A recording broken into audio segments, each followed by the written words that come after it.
الحمد لله نحمده ونستعينه ونستغفره ونؤمن به ونتوكل عليه ونعوذ بالله من شرور أنفسنا ومن سيئات أعمالنا من يهده الله فلا مضل له ومن يضلل فلا هادي له وأشهد أن لا إله إلا الله وحده لا شريك له وأشهد أن سيدنا وسندنا وحبيبنا ومولانا محمدا عبده ورسوله اللهم صل على محمد وعلى آل محمد كما صليت على إبراهيم وعلى آل إبراهيم إنك حميد مجيد اللهم بارك على محمد وعلى آل محمد كما باركت على إبراهيم وعلى آل إبراهيم إنك حميد مجيد أما بعد فأعوذ بالله من الشيطان الرجيم بسم الله الرحمن الرحيم خذوا زينتكم عند كل مسجد صدق الله مولانا العظيم سبحانك لا علم لنا إلا ما علمتنا إنك أنت العليم الحكيم وما توفيقي إلا بالله عليه توكلت إليه أنيب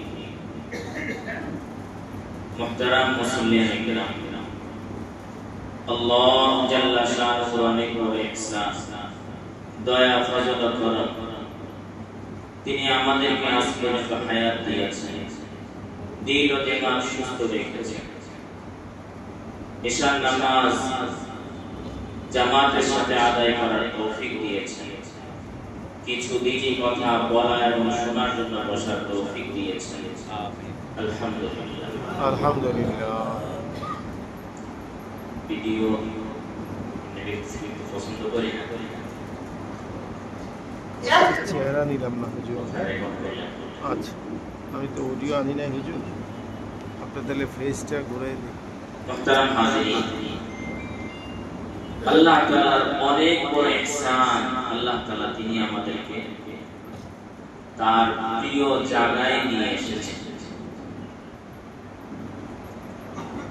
এক হাদিসের মধ্যে আছে রাসূল করিম সাল্লাল্লাহু আলাইহি ওয়াসাল্লামকে এক সাহাবী এসে প্রশ্ন করলেন ইয়া রাসূলুল্লাহ আল্লাহ তাআলার কাছে পৃথিবীতে সবচেয়ে প্রিয় জায়গা কোনটি এই বিষয়ে ইতিপূর্বে কোনো ওহী আসে না রাসূল সাল্লাল্লাহু আলাইহি ওয়াসাল্লাম বললেন তোমাকে পরে বলে দেব জিবরিল আলাইহিস সালাম এসেছেন জিবরিল আলাইহিস সালামকে প্রশ্ন করেছেন ভাই আল্লাহ তাআলার কাছে সবচেয়ে প্রিয় জায়গা জিবরিল আলাইহিস সালাম বলেন ইয়া রাসূলুল্লাহ আদম আলাইহিস সালাম থেকে নিয়ে আজ পর্যন্ত ওহী নিয়ে যতবার এসেছি কখনো এই প্রশ্নের জবাব নিয়ে ওহী আসেনি রাসূলুল্লাহ সাল্লাল্লাহু আলাইহি সাল্লাম বলেন আমার উম্মত আমাকে প্রশ্ন করেছে উত্তর দিতে হবে আল্লাহ তাআলাকে জিজ্ঞাসা করেছে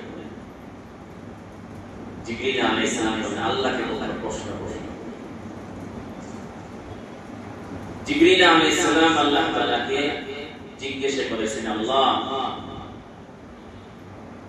মুহাম্মদুর রাসূলুল্লাহর উম্মত প্রশ্ন করেছে পৃথিবীতে সবচেয়ে প্রিয় জায়গা আপনার কাছে আল্লাহ তাআলা তখন বলেন প্রশ্ন একটি হয়েছে আমি দুই প্রশ্নের উত্তর দিব কারণ একটি প্রশ্নের উত্তর যখন দেয়া হবে অটোমেটিক দ্বিতীয় প্রশ্ন তৈরি হবে তাহলে সবচেয়ে অপছন্দের জায়গায় আল্লাহ তাআলা বলেন সবচেয়ে আমার কাছে প্রিয় জায়গা হলো মসজিদ আর সবচেয়ে অপছন্দের জায়গা হলো বাজার আল্লাহ তাআলা মেহেরবানি করে দয়া করে তার প্রিয় ঘর মসজিদে বসার তৌফিক দিয়েছেন। আলহামদুলিল্লাহ। মুহতারাম হাজিরিন, আল্লাহর ঘর, আমরা সব সময় আল্লাহর মেহেরবানিতে আসি, কিন্তু আল্লাহর ঘরের আদব কি, আল্লাহ তাআলার ঘরের হক আমার উপর কি, এই বিষয়গুলো যখন আমার জানা থাকবে, এই ঘরের আজমত মর্যাদা আমার কাছে বেড়ে যাবে। এজন্য আমরা মুসলিম হিসেবে আমাদের প্রত্যেকের জানা উচিত আল্লাহ তাআলার ঘরের আদব কি, আমার উপর কি কি হক এই ঘরে আছে। কতক্ষণ পর্যন্ত আলোচনা হবে? আচ্ছা, আল্লাহ তাআলা যতটুকু তৌফিক দেন। আমিন। মুহতারাম হাজিরিন, আল্লাহ তাআলার ঘরের আদব দুনিয়ার সাধারণ ঘর না, আল্লাহ তাআলা এই ঘরের এক নম্বর আদব,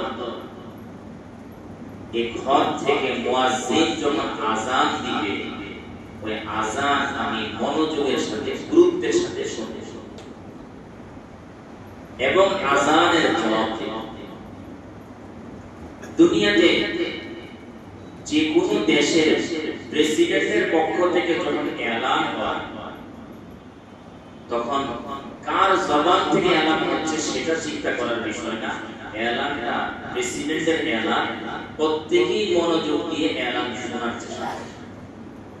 দুনিয়ার ছোট্ট একটা জায়গায় বাদশার এলানের এতটুকু গুরুত্ব যদি মানুষের কাছে থাকে, সারা দুনিয়ার সকল বাদশার বাদশা যিনি, তার এলানের কদর কি পরিমাণ থাকা দরকার, কি পরিমাণ থাকা দরকার। আল্লাহ, এজন্য আল্লাহ তাআলা ঘরের এলান মুয়াজ্জিনের মুখ থেকে আল্লাহ তাআলা এলান দেওয়াচ্ছেন। যখনই আযানের আওয়াজ আসবে, সাথে সাথে নীরব হয়ে আমি আযান শুনবো, আযানের জবাব দিব।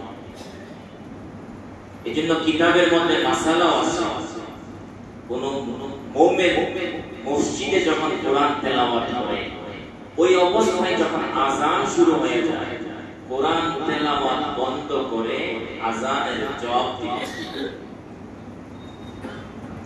রাসূল করিম সাল্লাল্লাহু আলাইহি ওয়াসাল্লাম বলেন, মুয়াজ্জিন যখন আযান দেয়, মুয়াজ্জিনের আওয়াজ যতটুকু পর্যন্ত যায়, ইয়াশহাদু লাহু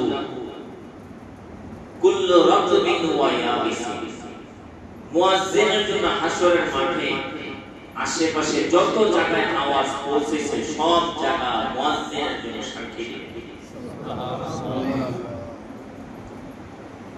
দুই নম্বর, ওয়ালাহু আজরু মান সাল্লামা, মুয়াজ্জিনের আযান শুনে যত মানুষ নামাজ পড়বে, আল্লাহ তাআলা সমস্ত মুসল্লির নামাজের নেকি মুয়াজ্জিনকে দান করেন। সুবহানাল্লাহ। এখন প্রশ্ন, আযান তো সবাই দিবে, আযান তো একজন দিবে,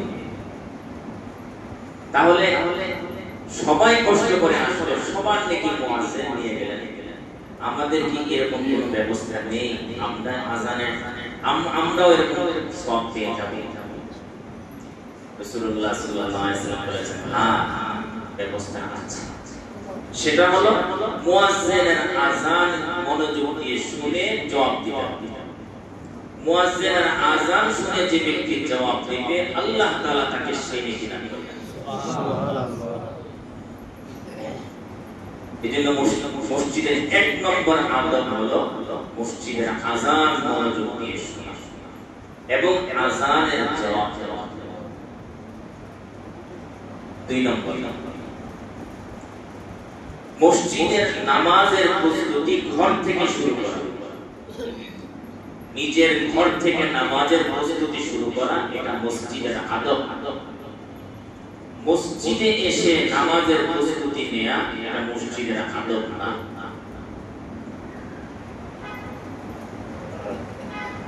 তাহলে আমার প্রস্তুতি শুরু হবে ঘর থেকে, ওযু হবে ঘরে। হ্যাঁ, যিনি বাহিরে আছেন বাসায় গিয়ে ওযু করে আসলে জামাত পাবেন না, ওনার জন্য মসজিদে ওযুর ব্যবস্থা রাখা আছে। মুসাফির, ওনার জন্য মসজিদে ওযুর ব্যবস্থা রাখা আছে। তাহলে মসজিদে ওযুর ব্যবস্থা ওনাদের জন্য, কিন্তু যারা বাসা থেকে আসবে তাদের ওযুর জায়গা হলো মসজিদ না ঘর। রাসূল করিম সাল্লাল্লাহু আলাইহি ওয়াসাল্লাম বলেছেন, এটা বলার আগে আমি আরেকটা কথা আপনাদের বলি। আপনি একজন এলাকার কোনো বড় ভালো মানুষের কাছে যাবেন, উচ্চ পর্যায়ের কোনো মানুষের কাছে যাবেন দেখা করার জন্য, অথবা প্রেসিডেন্টের কাছে যাবেন আপনাদের দেখা করার জন্য, হাতে পায়ে ময়লা কাপড় চোপড় এলোমেলো হয়ে আছে, এভাবে যদি কেউ চিন্তা করে কাপড় ব্যাগে করে নিয়ে যাবে, ওনার বাসার সামনে যে হাউস আছে সেখানে গিয়ে হাত পা ধুয়ে পরিষ্কার হয়ে তারপরে কাপড় পরে ওনার সাথে দেখা করতে যাবে। দুনিয়াতে কেউ কি প্রেসিডেন্টের সাথে দেখা করার জন্য এরকম চিন্তা করে? দুনিয়ার ছোট্ট একটা জায়গার বাদশার সাথে দেখা করার জন্য প্রস্তুতিটা ঘর থেকে শুরু হয়। ডাক্তারের কাছে যাওয়া হবে, প্রস্তুতি ঘর থেকে শুরু হয়। হ্যাঁ, শ্বশুর বাড়িতে যাওয়া হবে, প্রস্তুতি ঘরে শুরু হয়। আল্লাহর ঘরে সমস্ত বাদশা যিনি, ওনার ঘরে যাওয়া হবে, প্রস্তুতি মসজিদে গিয়ে। এটা কি বুদ্ধিমান মানুষের কাজ হতে পারে? এজন্য প্রস্তুতি হবে ঘর থেকে। রাসূল করিম সাল্লাল্লাহু আলাইহি ওয়াসাল্লাম কত চমৎকার করে বলেছেন, মান খারাজা ইলা সালাতিন মাকতুবাতিন মুতাতাহহিরাতান, মান খারাজা মিন বাইতিহি মুতাতাহহিরান ইলা সালাতিন মাকতুবাতিন ফাআজরুহু কাআজরিল হাজ্জিল মুহরিমি। রাসূল করিম সাল্লাল্লাহু আলাইহি ওয়াসাল্লাম বলেন, যে ব্যক্তি ঘর থেকে ওযু করে মসজিদের উদ্দেশ্যে রওনা হয়েছে, আল্লাহর কাছে দৃশ্যটা কেমন? বাইতুল্লাহর উদ্দেশ্যে ইহরাম পরে রওনা করলে যে অবস্থাটা হয়, আল্লাহর কাছে দৃশ্যটা এরকম। সুবহানাল্লাহ। আল্লাহ কতটা অন্য হাদিসের মধ্যে এসেছে, যে ব্যক্তি ঘরে ওযু করে, মান তাওয়াদ্দা ফি বাইতিহি ওয়া আতাল মসজিদা, ঘরে ওযু করলো, মসজিদে আসলো, মসজিদের উদ্দেশ্যে রওনা, যতক্ষণ পর্যন্ত ঘরে ফিরে না যাবে আল্লাহ তাআলা ফেরেশতাকে বলে রাখেন, লিখে রাখো সে নামাজ পড়ছে। সুবহানাল্লাহ। কানা ফিস সালাতি হাত্তা ইয়ারজিআ, যতক্ষণ ফিরে না আসবে ফেরেশতা লিখতে থাকে নামাজ পড়ছে, নামাজ পড়ছে, নামাজ পড়ছে। সুবহানাল্লাহ, সুবহানাল্লাহ। এটা কোথা থেকে হবে? ঘর থেকে যখন ওযু করে রওনা করা হবে তখন এই নেকিটা হবে। যারা ঘর থেকে ওযু করে আসে, আজকে ফজিলত জানার পরে আনন্দটা কেমন লাগছে? অনেক আনন্দ লাগছে। হ্যাঁ, দেখেন আরেকটা ছোট্ট একটা সূক্ষ্ম বিষয় বলি আপনাদের। আচ্ছা, মসজিদের ওযুর পানির বিলটা কে পরিশোধ করে? সকল মুসল্লি টাকা দিয়ে বিল পরিশোধ করে। আর আপনার বাসার যে পানি দিয়ে আপনি ওযু করেন, ওই পানির বিল আপনি একা পরিশোধ করেন। ঠিক না? তাহলে যেই পানির বিল আপনি একা পরিশোধ করেন, ওই পানি দিয়ে ওযু করা উত্তম ওই পানির চেয়ে যে পানির বিল জনগণ পরিশোধ করে। কারণ এখানে আপনি একটু অপচয় হলে শত শত মুসল্লির টাকা নষ্ট, ওখানে অপচয় হলে আপনার নিজের টাকা নষ্ট।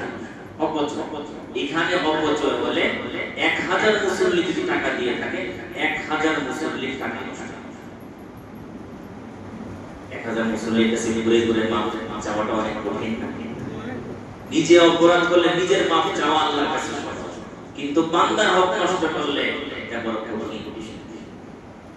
মুহতারাম হাজির, এজন্য ওযু আমার হবে ঘর থেকে, ঘরে ওযু ওখান থেকে আমার নামাজের চিন্তা শুরু। আল্লামা মনজুর নোমানী রাহিমাহুল্লাহ বড় চমৎকার বলেছেন, আমাদের ওযু তো হলো মৃত।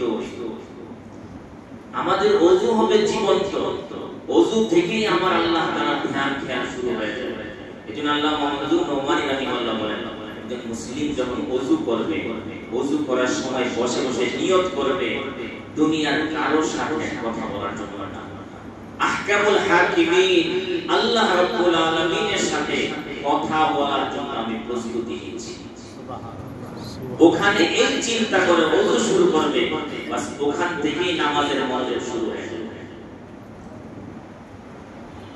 এজন্য ওযু আমাদের জীবন্ত ওযু হতে হবে। ছোট্ট আরেকটি বিষয় এখানে বলি, মোহতারাম হাজির, ওযু মুসলমানদের সব সময় আছে। মুসলমান সব সময় ওযু অবস্থায় থাকবে। এখন তো আমাদের শুধু নামাজের জন্য ওযু না, মুসলিম সব সময় ওযু অবস্থায় থাকবে। এমনকি ঘুমানোর জন্য যখন যাবে তখন ওযু করে ঘুমাতে যাবে। হাদিসের মধ্যে আছে যে মুসলিম ওযু করে ঘুমানোর জন্য বিছানায় গিয়েছে, আল্লাহ তাআলা তার বিছানাটাকে সারা রাত মসজিদের মতো বানিয়ে দিবেন। সে ঘুমিয়ে থাকে বিছানায়, ফেরেশতা লিখবে সারা রাত মসজিদে কাটিয়েছে। অনেক বেশি কষ্ট না, খুব সহজ আমল, জানা থাকলে সহজ। এই এতটুকু আমল করলে কত নাকি সারা রাত মসজিদে। আচ্ছা, সারা রাত মসজিদে বসে কাটানোটা অনেক কঠিন কাজ, কিন্তু যে আমল বলা হলো এই আমলের মাধ্যমে সারা রাত মসজিদে কাটানো নাকি খুব সহজে আদায় হয়ে গেল। মুসলিম সব সময় ওযু অবস্থায় থাকবে, এটা মুসলমানের একটা সিফাত, কিন্তু মুসলমান তার গুণ ভুলে গেছে।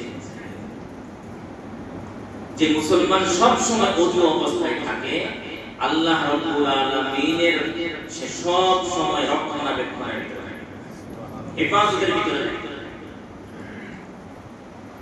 আল্লামা খলিল আহমদ সাহাফুল্লাহ উনি জোহরের নামাজের সময় এলাকার বাহিরে ছিলেন। এখন জামাত ছাড়া নামাজ পড়ে, নামাজের সময় হয়ে গেছে, আশেপাশে মসজিদ নেই। এখন জামাতের সাথে নামাজ পড়েন সব, লোক তো দেখা যাচ্ছে। হঠাৎ করে দেখলেন পাহাড়ের উপর থেকে একজন কাঠুরে নেমে আসছে, লেবাস পোশাক দাড়িতে মনে হচ্ছে মুসলিম। চিন্তা করলেন এই মানুষটা আসলে তাকে সহ নামাজ পড়াবো, কারণ জোহরের নামাজের সময় মাত্র হয়েছে, এই মুহূর্তে নামাজ পড়ার কথা, আসলে একসাথে পড়ে। কাঠুরে মানুষ এসেছেন, আসার পর বলেন, ভাই নামাজ কি হয়েছে? না, আমি তো আপনাকে দেখে আসলাম নামাজের জন্য। আলহামদুলিল্লাহ। তাহলে ওযু করে আসে।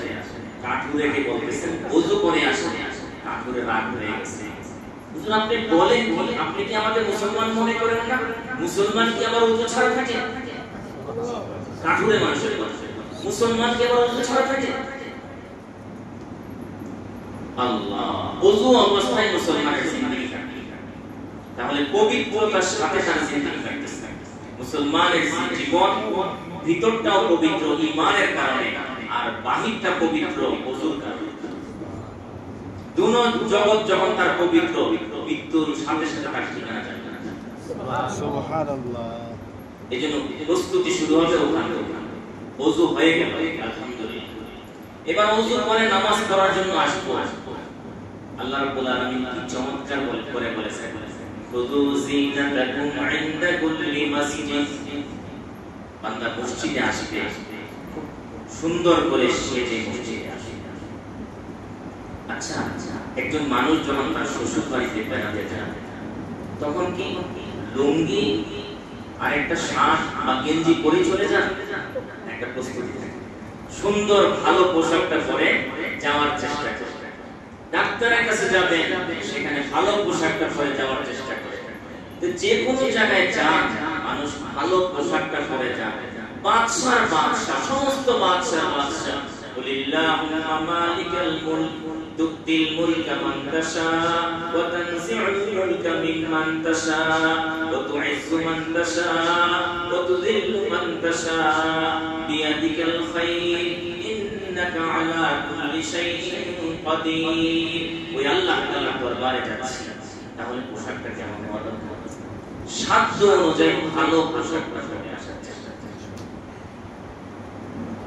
আল্লাহ তাআলার ভয়ে আসছে। এই অনুভূতি দেখেন, মানুষের অনুভূতি মানুষের জিন্দেগি শুনে, অনুভূতি যখন থাকে না তখন মানুষ তার স্বাভাবিক গতিতে চলতে থাকে।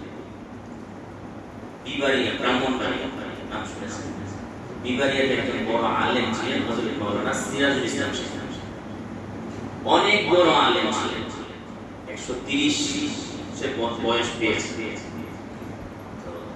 হুজুরের একটা ঘটনা শুনে হুজুরের সাথে দেখা করার জন্য ঢাকা ফরিদাবাদ মাদ্রাসা ফতোয়া বিভাগের প্রধান জিম্মাদার এবং সুনামধন্য মুহাদ্দিস মুফতি আব্দুল সালাম সাহেব, আমার উস্তাদ, আমার বিবারিয়া হযরত মাওলানা সিরাজুল ইসলাম সাহেব রাহিমাহুল্লাহ ওনার সাথে দেখা করার জন্য গিয়েছেন, আমিও সাথে ছিলাম। এখন ভাদুপুর ওখানে গিয়ে আনারস কিনলেন হুজুরের। তো হুজুরকে বলতে আনারস বিক্রেতা ওনাকে বলেন, ভাই আনারস কি মিষ্টি হবে? হুজুর কেটে দিব, খেয়ে দেখেন, না হলে টাকা ফেরত, মিষ্টি না। বিশ্বাস করে আনারস কেনা হয়ে গেল। পরে আমাকে বলছে, আচ্ছা বড় হুজুর কি আনারস পছন্দ করবেন, খাবেন কি? এর মধ্যে যিনি বিক্রি করছেন উনি শুনেছেন বড় হুজুরের জন্য। বলেন হুজুর কার জন্য কিনেছেন? এই বিবারিয়ার বড় হুজুর মাওলানা সিরাজুল ইসলাম সাহেব ওনার জন্য কিনেছি। ওনার জন্য কিনবেন, তাহলে হুজুর আমার আনারস নিয়ে না, আমার আনারসটা টক। হুজুর খেলে কষ্ট পাবেন, আমার আনারস খেয়ে হুজুর কষ্ট পাবেন, আমি চাই। অনুভূতিটা এমন, ওনার সম্পর্কে ওনার যে অনুভূতিটা, এই অনুভূতির কারণে উনি বিক্রি করতে রাজি হলেন। আর যখন জেনেছেন, যখন জানা ছিল না, তখন বিক্রি করতে রাজি হয়ে গেছে। মিথ্যা বলে হলো বিক্রি করে দিয়েছে। মানুষের অনুভূতি, যে বাইতুল্লাহ অনেক মানুষ যায়, অনুভূতিহীন অবস্থায় বাইতুল্লাহ সময় কাটায়, মজা পায়।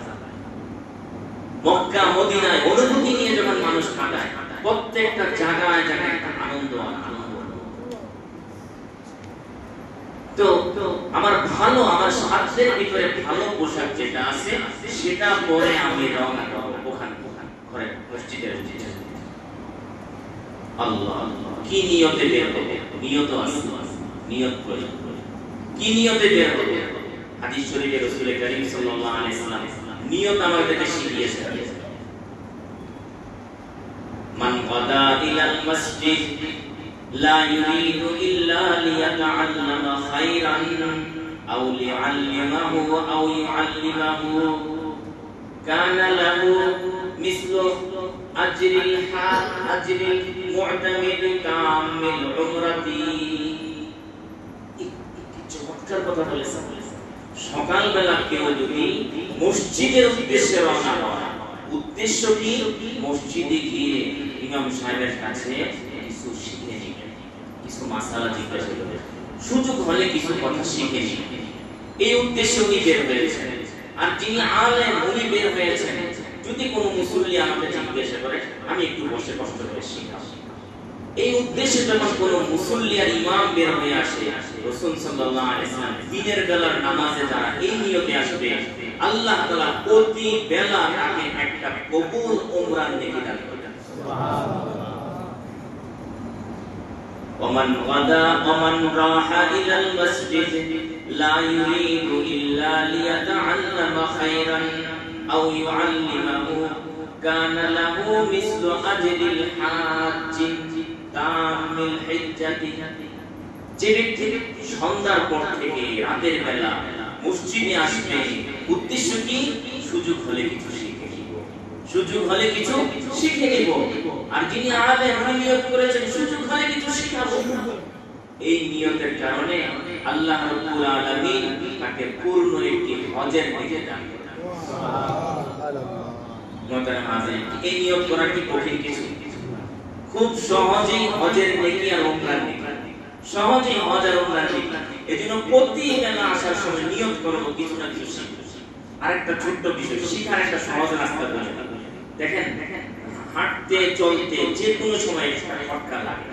আপনি একা নামাজ পড়তেছেন, ফটকা লেগে গেছে, নামাজটা পড়বেন এইভাবে। নামাজ কথায় কথা মাগরিবের নামাজ আপনি পড়েছেন, মাগরিবের নামাজে ইমাম সাহেবের কাছে আপনি এসে তৃতীয় রাকাতে পেয়েছেন। এখন তৃতীয় রাকাতে তো পেয়েছেন ইমাম সাহেব, ইমাম সাহেব সালাম দিয়ে বাকি নামাজ পুরো করার সময় এখন এক রাকাত করে বসবেন নাকি দুই রাকাত করে বসবেন? মুসল্লিদের মধ্যে বিভিন্ন ধরনের অবস্থা দেখা যায়। পিছনে নামাজ দেখা যায় কেউ এক রাকাত করে বসে, কেউ আবার দুই রাকাত করে বসে। এই যে একটা অস্পষ্টতা রয়ে গেল, আপনি মোবাইলে অন্তত রেকর্ড করে রাখেন। এই মাসআলাটা আমাকে জিজ্ঞাসা করতে, মাসআলাটা কি? মাসআলা যেহেতু বলেছি তোরা বলে দিই। মাসআলাটা হলো ইমাম সাহেবের সাথে পড়েছেন আপনি এক রাকাত, এটা আপনার দ্বিতীয় রাকাত, তাহলে প্রথম দুই রাকাত বাকি আছে। এখন আপনি দাঁড়ানোর পর যখন আরো এক রাকাত পড়লেন, ইমাম সাহেবের সাথে এক আর আপনি এখন পড়লেন এক, কত রাকাত হলো? দুই। আর প্রত্যেক দুই রাকাতের পরে মাসআলা হলো বসতে। এজন্য আপনি এখন এখানে বসে যান, বসে আত্তাহিয়াতুর পরে এরপরে বাকি এক রাকাত পুরো করবেন। আর এই যে সালাম ফিরানোর পরে পড়লেন, এই দুই রাকাত হলো আপনার প্রথম দুই রাকাত। প্রথম দুই রাকাতের মধ্যে সূরা ফাতিহার সাথে সূরা মিলাই যাবে। এখানেও প্রথম দুই রাকাতে সূরা ফাতিহার সাথে সূরা মিলাই যাবে। যদি কখনো ছুটে যায় তাহলে সাহু সিজদা দিতে হবে। এই যে এইভাবে উঠতে চলতে ফিরতে ছোট ছোট কত মাসালা আমাদের যে জানতে সমস্যা হয় আমরা বলতে পারি। এইগুলো যদি আমরা রেকর্ড করে রাখি, সন্দেহ যেখানে এটা নোট করে রাখি, আসার পর জিজ্ঞাসা করি, দেখবেন এইভাবে করে শেখার একটা রাস্তা রয়েছে। জিজ্ঞাসা করা হোক আর না হোক, কিন্তু আপনি উমরা আর হজের দিকে ঠিকই পেয়ে যাবেন। সুবহানাল্লাহ। শিখান। এজন্য শাইখুল হাদিস আল্লামা আজিজ শাইখুল হাদিস আল্লামা জাকারিয়া রাহিমাহুল্লাহ ফাজাইলে আমল যিনি লেখেন, উনি একটা চমৎকার কথা বলেছেন। আমরা নামাজে আসতে আসতে অনেক নেকি অর্জন করতে পারি। যেমন নামাজে আসার সময় নিয়ত যদি করি, ইমাম সাহেব আলেম উলামা এখানে আছেন, উনাদের সাথে একটু দেখা করে, আলেম উলামাদের সাথে সাক্ষাৎ করার নেকি দেখা হোক আর না হোক নিয়তের কারণে পেয়ে যাবেন। দুই নম্বর, মহল্লার মানুষ ওনারা আমার প্রতিবেশীর সাথে দেখা হওয়া, খোঁজ খবর নেওয়া, এটা ইসলামের একটা বিধান। যার সাথে সুযোগ হয় আমি খোঁজ খবর নিব, জিজ্ঞাসা করার সুযোগ হোক আর না হোক, প্রতিবেশীর খোঁজ খবর নেওয়ার নেকি হয়ে যাবে। তিন নম্বর, মহল্লার মধ্যে মুরব্বী অসুস্থ মানুষরা আছে, মুরব্বী মানে কিছু না কিছু অসুস্থতা আছে, অসুস্থ মানুষ যারা আছে, রোগী দেখা ইসলামে অনেক বড় সওয়াবের কাজ। একটু রোগী দেখারও নিয়ত করে নেই, রোগী কাউকে যদি মসজিদে দেখি ওনাকে একটু দেখা করব, খোঁজ খবর নিব, তাহলে রোগী দেখার নেকি হয়ে যাবে। এইভাবে করে ছোট ছোট করে শাইখুল হাদিস আল্লামা আজিজ জাকারিয়া রাহিমাহুল্লাহ বলেন, একটা একটা করে 70টা নেকি আমরা এরকম অর্জন করতে পারি, শুধু যদি আমরা চিন্তা করে করে করি। আর ছোট ছোট বাচ্চা আদর করা, রাসূল সাল্লাল্লাহু আলাইহি ওয়াসাল্লামের সুন্নাত, ছোট বাচ্চারা যারা আসবে তাদেরকে আমরা আদর করব। এই নিয়ত করেও যদি আসি, বাচ্চার সাথে দেখা হোক আর না হোক, আদর করার সুযোগ হোক আর না হোক, কিন্তু এই নেকি আল্লাহ আপনাকে দিয়ে দেন। এজন্য নিয়তের হাদিসের ব্যাখ্যায় মোল্লা আলী কারি রাহিমাহুল্লাহ লিখেছেন, ইন্নামাল আমালু বিন্নিয়াতি, হাদিসের ব্যাখ্যায় লিখেছেন, পূর্ববর্তী জামানার নবীর এক উম্মত একটা বালুর বিশাল বড় স্তূপের পাশ দিয়ে যাচ্ছে, মনে মনে নিয়ত করে চিন্তা করলেন, আল্লাহ এই পুরো স্তূপটা যদি আমার টাকা পয়সা হতো, তাহলে আমার মহল্লায় দুর্ভিক্ষ চলতেছে, এই টাকা পয়সা যদি হতো পুরো মহল্লার সব মানুষকে এগুলো দিয়ে খেদমত করতাম, কিন্তু এগুলো টাকা পয়সা না হওয়ার কারণে খেদমত করতে পারছি না। আল্লাহ রাব্বুল আলামিন ওই জামানার নবীর কাছে ওহী পাঠিয়ে দিলেন, তাকে বলে দাও এই পরিমাণ টাকা পয়সা থাকলে দান করলে যে নেকি হতো, আমি তার আমলনামায় সেই নেকি দান করেছি। শুধু নিয়তের কারণে আল্লাহ তাআলা দিলেন। তাহলে আমরা এরকম নিয়ত, ছোট ছোট নিয়ত, ছোট বাচ্চাদের ক্ষেত্রে এরকম নিয়ত করি। ছোট বাচ্চাদেরকে গ্রাম দেশে অনেক জায়গায় ছোট বাচ্চা দেখলে বকাবকি, তুমি এখানে আসছো, পিছনে যাও, এই বাচ্চাদেরকে এভাবে ঠেলে দেওয়া না। বাচ্চা আসছে, তাকে কদর করা চাই, কারণ আপনি কবরে চলে গেলে আপনার এই খালি জায়গা পূরণ করার জন্য এই বাচ্চাটাই পরবর্তী মুসল্লি। এই জন্য তাকে আদর করা চাই, তাকে আদর না করলে সামনে মুসল্লি পারবে না। এই জন্য তাদেরকে আদর করা চাই যারা চলে আসছে। এই বাচ্চাদেরকে, এই বাচ্চাকে আদর করবে, মহব্বত করবে, এই বাচ্চার সামনে চিন্তা করবে, মসজিদে গেলে যেভাবে মুসল্লিরা সবাই আদর করে, এরকম আদর তো কোথায় পাই না, কোথাও পাই না, তাহলে মসজিদে আযান দিতে যেতে হবে। এজন্য এক বাচ্চা আর মাকে বলে, মা আমার কাছে সবচেয়ে আনন্দের সময় তোমরা জানে কোনটা? আমার বাবা নামাজ, মুয়াজ্জিন আযান দিলে আমার কাছে আনন্দ শুরু হয়। কেন? আজানের পরে আপনি যে আদরটা আমাকে করেন সারাদিন আর এই আদরটা হয় কি আদর? আজানের পরে আপনি কাছে টেনে বুকে জড়ায় ধরেন, ওযু করায় দেন, তয়লা দিয়ে হাত পা মুছে দেন, পাঞ্জাবিটা পরায় দেন, টুপিটা মাথায় লাগিয়ে দেন, বুকে জড়ায় ধরেন, চুমু দিয়ে বলেন বাবা গিয়ে নামাজটা পড়ে আসো। এই যে আদরটা করেন সারাদিন আর এই আদরটা পাই না, অপেক্ষায় থাকি কখন মুয়াজ্জিন আজান দিবে আর আমি এজন্য মুহতারাম হাজিরিন, ছোট বাচ্চারা তারা আদর পাওয়ার যোগ্য, তাদেরকে আদর করার নিয়তে আমরা আসব, পাই আর না পাই ইনশাআল্লাহ দেখি আল্লাহ তাআলা। এইভাবে একটা একটা করে নিয়ত করি। এখন ঘর থেকে বের হলাম, মসজিদের উদ্দেশ্যে রওনা হলাম। ছোট ছোট কদম দিয়ে হাঁটা, এটা অভ্যাস। তাড়াহুড়া করে না যায়, দৌড়ে না যায়, এটা এটা আদব না, এটা আদব পরিপন্থী। আস্তে আস্তে ছোট ছোট কদম দিয়ে যান। কেন তাড়াহুড়া করে তাকবীরুল্লাহ ধরার জন্য, জামাতে রাকাত ছুটে যাবে তাড়াতাড়ি এসে ধরার জন্য। এই যে এসে আচ্ছা ডাক্তারের কাছে যদি দৌড়ে গিয়ে যদি ডাক্তারের কাছে যান, গিয়ে এবার হামাইতে থাকে, ডাক্তার বিরক্ত হবেন, আরে ভাই শান্ত হন, তারপরে কথা বলেন। আমরা এভাবে যদি দৌড়ে তাড়াহুড়া করে আসি তাকবীরুল্লাহ ধরার জন্য, এসে এইভাবে যদি করি দুনিয়ার মানুষ কেউ পছন্দ করে না, আল্লাহ পছন্দ করে। এইজন্য রাকাত ছুটে যাক, তারপর আমি আস্তে আস্তে ধীরস্থির ভাবে আসি, নামাজে দাঁড়ানোর পরে যেন আমার অস্থিরতা না হয়। এইজন্য এটা একটা আবেগ। হযরত যায়েদ ইবনে সাবিত রাদিয়াল্লাহু তাআলা রাসূলুল্লাহ সাল্লাল্লাহু আলাইহি ওয়াসাল্লামের সাথে মসজিদ থেকে দূরে ছিলেন, হাঁটছে। কুনতু আমশি মান নবী সাল্লাল্লাহু আলাইহি ওয়াসাল্লাম, রাসূলুল্লাহ সাল্লাল্লাহু আলাইহি ওয়াসাল্লামের সাথে আমি হাঁটছি। এখন এক পর্যায়ে রাসূল সাল্লাল্লাহু আলাইহি ওয়াসাল্লামকে দেখলাম ছোট ছোট কদম দিয়ে হাঁটছে, ইউকারিবুল ফুতা, ছোট ছোট কদম দিয়ে হাঁটছে। এখন যায়েদ রাদিয়াল্লাহু তাআলা প্রশ্ন করার আগেই রাসূল সাল্লাল্লাহু আলাইহি ওয়াসাল্লাম বললেন, যায়েদ তুমি কি জানো আমি ইমাম ইউকারিবুল ফুতা, কেন আমি ছোট ছোট কদম দিয়ে হাঁটছি তুমি কি জানো? না আমি জানি না, আল্লাহ রাসূলই ভালো জানেন। শুনো কেন হাঁটছি ছোট ছোট কদম দিয়ে। আমি আল্লাহ তাআলার ঘরে যাচ্ছি, আল্লাহর ঘরে যাওয়ার ক্ষেত্রে আমার কদম বেশি পড়ুক এটা আমি চাই, এজন্য ছোট ছোট কদম দিয়েছি। কদম বেশি দিয়ে এসেছি, কদম বেশি দিয়ে এসেছি। যেমন দানের ক্ষেত্রে বেশি দেওয়া, মসজিদের ক্ষেত্রে কদম বেশি দেওয়া। এজন্য বনু সালামা গোত্রের লোকজন, ওনাদের এলাকা মসজিদে নববী থেকে অনেক দূরে ছিল, মদিনার বর্ডারের কাছে ছিল। ওনারা একবার চিন্তা করলেন মসজিদে নববীর পাশে জায়গা কিনে বাড়ি বানাবে। রাসূল সাল্লাল্লাহু আলাইহি ওয়াসাল্লাম বললেন, আরে ওখানে আছো সমস্যা কি, আসতে কদম বেশি লাগবে, আল্লাহর ঘরের কদম বেশি লাগে তো ভালো জিনিস, কদম বেশি লাগে এটা তো আল্লাহ তাআলা পছন্দ করেন। প্রত্যেকটা কদমের সাথে সাথে আল্লাহ তাআলা একটা গুনাহ মাফ করে দিবেন, আল্লাহ তাআলা একটা নেকি দান করেন। এবার আমার শুরু হয়ে গেল আসতে থাকলাম, আস্তে আস্তে ধীরে ধীরে আসলাম। মসজিদে এসে ঢুকে যাব না, মসজিদে এসে ঢোকার আদব আছে। দুনিয়ার প্রেসিডেন্টের বাসায় ঢোকার নিয়ম আছে, ডাক্তারের দরবারে ডাক্তারের চেম্বারে ঢোকার নিয়ম আছে, আল্লাহর ঘরে ঢোকার কোনো নিয়ম নেই। অবশ্যই আছে, আদব আছে।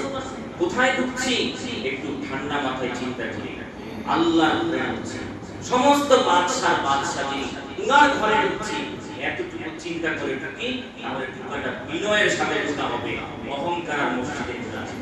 এই অনুভূতিতে যখন থাকবে না, অহংকারে ভরা থাকবে, যখন মনে হবে আমি আল্লাহর ঘরে আল্লাহর গোলাম ঢুকছি, তখন ভিতরে নরম বিনয় ভাব হবে। এজন্য মসজিদের সামনে এসে মসজিদের আদব, মসজিদের আদব জুতা আগে করতে হবে। জুতা খোলা রাসূল সাল্লাল্লাহু আলাইহি ওয়াসাল্লাম আমাদের জীবন কুরবান, ছোট ছোট জিনিসগুলো শিখিয়েছেন।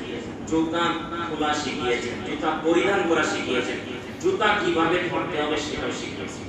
মুসনাদ আহমদের রওয়ায়াতে আছে, একদিন রাসূল সাল্লাল্লাহু আলাইহি ওয়াসাল্লাম মসজিদে নববীতে বসে আছেন। এটা বলছি এজন্য জুতা ধরার মধ্যে ভুল হয়। মসজিদে নববীতে বসে আছেন, অল্প কিছু মানুষ বসে আছে। রাসূল সাল্লাল্লাহু আলাইহি ওয়াসাল্লাম হঠাৎ করে বললেন, এখন একজন জান্নাতি মানুষ আসে। সবাই খালি পিছনে তাকান, কে আসে কে আসে কে আসে। হঠাৎ করে দেখলেন সাদ ইবনে আবি ওয়াক্কাস রাদিয়াল্লাহু আনহু উনি ওযু করে দুই জুতার তালুগুলোকে পায়ের নিচের অংশগুলোকে একসাথে করে বাম হাতে চেপে ধরে মসজিদে ঢুকেছেন। দুই জুতার নিচের অংশগুলোকে একসাথে করার পর বাম হাত দিয়ে এভাবে চেপে, এইভাবে ধরলে তো এইভাবে খাড়া থাকলে বালু পড়বে মসজিদে, কিন্তু এইভাবে যখন চেপটা হবে এভাবে ধরবে তখন কি করবে না, বালু পড়বে। ধরার বিষয় এই যে বুট জুতা এইভাবে ধরে আমরা চলে আসি, আপনাদের কথা না, এইভাবে ধরে যে চলে আসা হচ্ছে, জুতার তলাটা মসজিদের নিচে, মসজিদ ময়লা হয়। রাসূল সাল্লাল্লাহু আলাইহি ওয়াসাল্লাম বলেন আমাকে কবিরা গুনাহগুলো দেখানো হয়েছে। কি কি কবিরা গুনাহ? উম্মতের সবচেয়ে বড় গুনাহ এটাও একটা দেখানো হয়েছে, মসজিদ ময়লা করা, এটা সবচেয়ে বড় কবিরা গুনাহগুলোর একটা দেখানো হয়েছে। তাহলে এইভাবে ধরা যখন মসজিদে ঢোকা হবে, মসজিদে ময়লা একটা বালুও যদি পড়ে ময়লা করা হলো তো। এজন্য দোস্ত মসজিদে ঢোকার সময় জুতা ধরার নিয়মটা সাহাবী থেকে রাসূল সাল্লাল্লাহু আলাইহি ওয়াসাল্লাম দিয়েছেন। তাহলে দুই তালুকে একসাথে করব, ডান হাতে না, ডান হাতে কোরআন শরীফ উঠবে, ডান হাতে মেসওয়াক উঠবে, বাম হাতে উঠবে।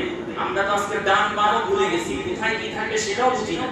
আমার শাইখ মুফতি আবু সাইদ সাহেব আমার করে কথা বলেন, আরে আমাদের আফসোস, আমরা কিছু শিখলাম না, মেসওয়াক কোন পকেটে থাকবে সেটাও জানি না, এমনকি টয়লেট টিস্যু কোন পকেটে রাখবো সেটাও জানি না। টয়লেট টিস্যু রেখে বসে থাকি ডান পকেটে, আর মেসওয়াক থাকে বাম পকেটে।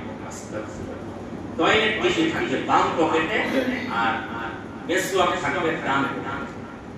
এটা প্রত্যেকটা একটা আলাদা আলাদা বৈশিষ্ট্য। ডান হাতে কোরআন উঠবে, ডান হাতে কিতাব উঠবে, ডান হাতে জুতা ধরা হবে না, সহযোগিতার জন্য হাত লাগানো যাবে, কিন্তু ধরা হবে বাম হাতে। এইজন্য বাম হাতে ধরার সিস্টেম হলো দুই তালুকে একসাথে করব, এরপরে এইভাবে করে করব, এইভাবে খাড়া রাখবো না, তাহলে ময়লা নিচে পড়ে যাবে। দ্বিতীয় নম্বর আরেকটি বিষয় হলো, বিশেষ করে বৃষ্টির সিজন গুলো যখন হয়, বৃষ্টির সিজনে জুতা ভিতরে নিয়ে যখন আনতে হয়, পানি পড়ে কিনা, পানি পড়ে। এখন নিচের পানি যদি নাপাক থাকে তাহলে নাপাক কোথায় পড়বে? মসজিদে পড়বে। এখন মসজিদের সেজদার জায়গা যদি নাপাক হয়, এখানে যদি সেজদা করবেন নামাজ হবে? নামাজ না হলে গুনাহগার হবে যিনি পানি ফেলেছেন। এইজন্য মসজিদের বৃষ্টির মৌসুমগুলোতে মসজিদের পক্ষ থেকে ব্যবস্থা এটা হতে পারে যে পলির ব্যবস্থা থাকবে, বৃষ্টির সময় মুসল্লি জানা আসবে, নিচ থেকে একটা করে পলি নিয়ে আসবে, পলির ভিতরে জুতা ঢোকাবে। আর যদি মসজিদ থেকে এরকম ব্যবস্থা না থাকে, প্রত্যেকেই নিজে চিন্তা করে এই ব্যবস্থাটা করবে, একটা পলি নিয়ে আসবে, ওটার ভিতরে জুতা ঢুকায় রাখবে, আবার যাওয়ার সময় ওখান থেকে বের করবে।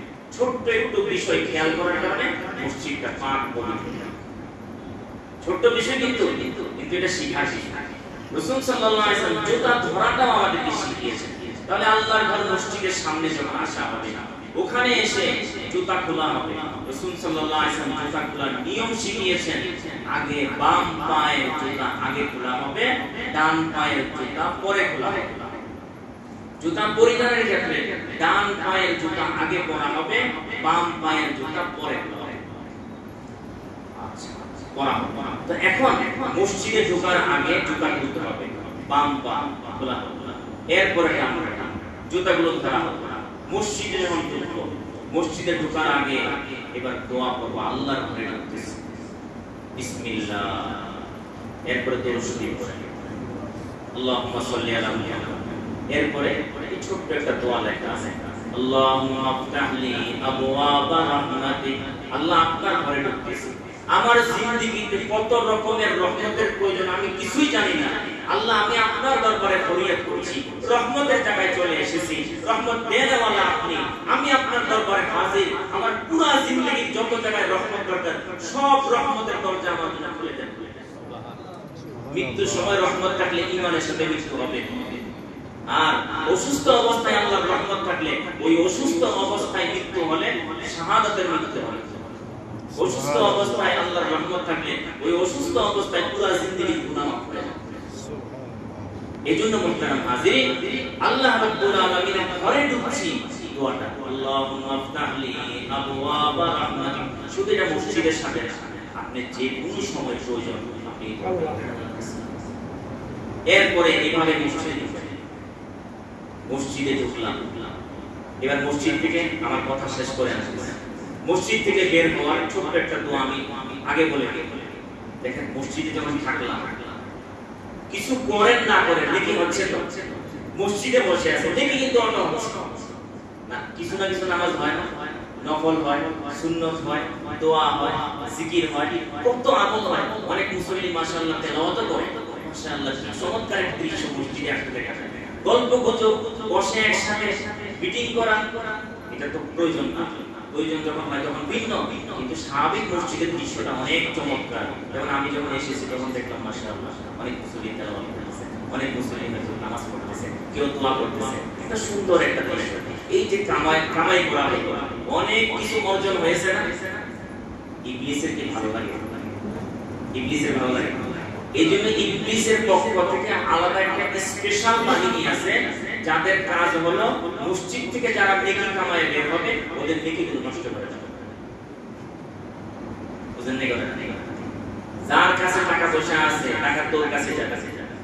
এখন এই যে অল্প সময়ে আধা ঘন্টা মসজিদে বসে আছে, পুরা নেকি কামানো হলো না।